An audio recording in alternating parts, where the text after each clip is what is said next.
you know that a naval blockade is an act of war under international law?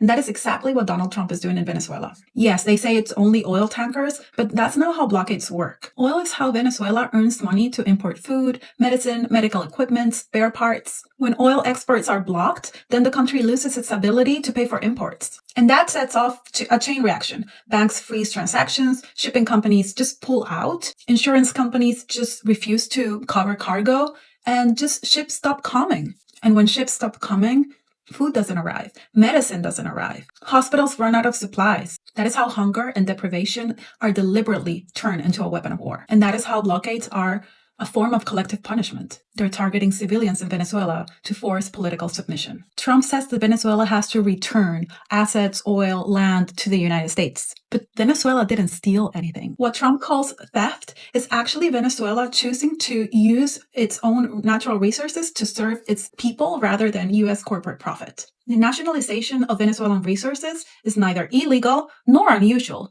It's actually a recognized right of sovereign nations. So when Trump talks about our oil and our assets, he's actually saying the quiet part out loud, that U.S. power equals ownership and that Latin America is reduced to a zone of control and extraction. The truth is that it's the United States that is stealing from Venezuela. The U.S. has frozen billions of dollars belonging to Venezuela. It took control of one of Venezuela's largest assets abroad, which is Citgo. It took an oil tanker, an aircraft. It blocks access to its own oil revenues. So it's beyond ironic that the US accuses Venezuela of theft when they are the one acting like real pirates. But all of this reflects the true intentions of US actions in the Caribbean. So when you hear about drugs or security, understand that this is a smokescreen. This is all about regime change and control. And that is why tens of millions of your taxpayer dollars are being used every day, every single day, in the Caribbean, not on health, not on housing, but on a regime change operation in Venezuela. 70% of US citizens oppose a war in Venezuela, but Trump is pushing forward anyways,